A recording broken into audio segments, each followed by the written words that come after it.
अक्सर औक़ात ऐसा होता है कि इंसान एक परेशानी से गुज़रता है।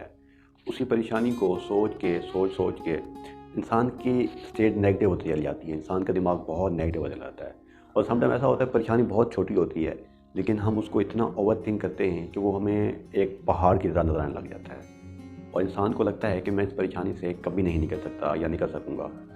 जब ये परेशानी 1 हफ़्ते से ज़्यादा या 2 हफ़्ते से ज़्यादा इंसान के ऊपर दबाव दिए रखती है और इंसान को लगता है कि मैं इससे बाहर नहीं निकल सकता, तो ये डिप्रेशन की शक्ल अख्तियार कर चुकी होती है।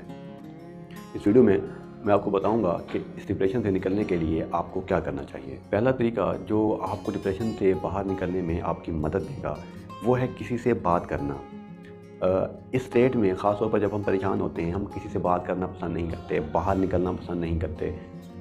इंसान का रवैया मुख्तलिफ चेंज हो जाता है और वो एक ही जगह पर ख़ुद को कैद करके रखना उसको अच्छा लगता है। लेकिन अपने साथ थोड़ी ज़बरदस्ती करके आप किसी दोस्त को कॉल करें, आप उससे बात करें या उसको अपने पास बुला लें या उसके साथ आप बाहर खाना खाने चले जाएँ। जब आप अपनी एक स्टेट का एक माहौल चेंज करते हैं, तो आपका जो डिप्रेशन है वो कम होने लग जाता है, क्योंकि आपकी सोचों में, आपका माइंड में कुछ नया आने लग जाता है। या अगर आप कोई पेट रखना पसंद करते हैं या अगर आप कोई पेट पसंद करते हैं, तो उसको अपने घर में पाल लें। जब आप कुछ टाइम उसके साथ स्पेंड करना शुरू कर देंगे, तो आपका माइंड बिल्कुल उस टाइम उसके साथ मौजूद होगा और ना कि जो सोचें आपको परेशान कर रही थी उसके साथ। जब आपका माइंड ज़्यादातर टाइम अच्छी चीज़ के साथ स्पेंड करेंगे अपनी परेशानियों से निकल कर, तो काफ़ी हद तक आप डिप्रेशन और टेंशन वाली स्टेट से बाहर निकल सकते हैं। दूसरा काम जो उस इंसान को करना चाहिए जो डिप्रेशन में है, वो है जो उसको अच्छा लगता है। सम टाइम हमें बैडमिंटन खेलना अच्छा लगता है, सम टाइम हम क्रिकेट खेलना पसंद करते हैं या सम टाइम हम वीडियो गेम खेलना पसंद करते हैं। जो चीज़ हमें बहुत ज़्यादा पसंद है, इसे हम शौक़ से करना चाहते हैं, जब हम वो करने लग जाते हैं तो हमारी सोचों में वो परेशानी, वो डिप्रेशन कहीं पीछे चला जाता है और वो काम जो हम पसंद करते हैं हमारे सामने हमारी सोचों पे सवार हो जाता है।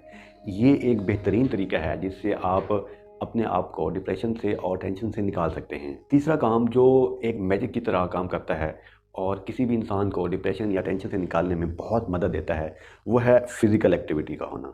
जब आप सुबह उठकर वॉक पे जाते हैं, भागते दौड़ते हैं या कोई स्पोर्ट्स करते हैं जिससे आपको फ़िज़िकल एक्टिविटी आपकी होती है, तो इससे इंसान के अंदर कुछ ऐसे हार्मोन रिलीज़ होते हैं जो कि आपको टेंशन और परेशानी को रिलीज़ हो जाती है।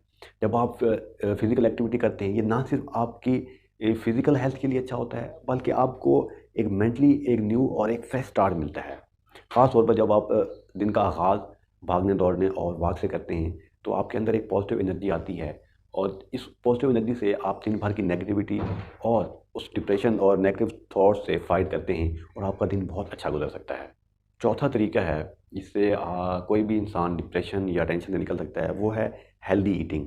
अमूमन ऐसा होता है कि जब हम परेशानी में होते हैं, तो जो भी हमारे सामने होता है वो हम खा लेते हैं या सम टाइम ओवर ईट कर लेते हैं या सम टाइम हम बिल्कुल ही खाना छोड़ देते हैं, जिससे हमारी सेहत मज़ीद बिगड़ती है और हमारी डिप्रेशन और टेंशन मज़ीद बढ़ता चला जाता है कम होने की बजाय। जब हम हेल्दी खुराक खाते हैं, तब भी इंसान का बॉडी स्ट्रक्चर, इंसान की बॉडी हेल्थी रहती है, जिससे हम डिप्रेशन और परेशानियों को टैकल करने में हम मजबूत रहते हैं। पाँचवा काम जो आपको करना है या उस शख्स को करना है जो डिप्रेशन में है, वो है नेगेटिव स्टेट्स को लीव करना, नेगेटिव चीज़ों को से दूर रहना। सम टाइम कोई ऐसा शख्स जो आपको मिलता है, वो आपसे कुछ ऐसी बात करता है जिससे आपकी परेशानी दोबारा उभर के सामने आ जाती है या उसको देखने से आप खामख़ा नेगेटिव स्टेट में चले जाते हैं। तो ऐसे लोगों को इग्नोर करने से भी आप अपने डिप्रेशन और नेगेटिव स्टेट से निकल कर एक हेल्दी और एक खुशहाल ज़िंदगी गुजार सकते हैं। जब तक इंसान खुद तहिया नहीं कर लेता कि मैंने अपने हालात बदलने हैं, अपने आप को तब्दील करना है, यकीन करें कोई भी डॉक्टर, कोई भी इंसान आपकी ज़िंदगी की स्टेट तब्दील नहीं कर सकता। तो सबसे पहले उठें, ये फ़ैसला करें, आपने अपनी स्टेट को बदलना है, अपनी बक़िया ज़िंदगी को यादगार और एक खुशहाल ज़िंदगी गुजारनी है। ज़िंदगी खूबसूरत है, पॉज़िटिव सोच रखें, पॉज़िटिव सोच फैलाएँ और अपना बहुत सारा ख़्याल रखें। Thank you very much. अल्लाह हाफ़िज़।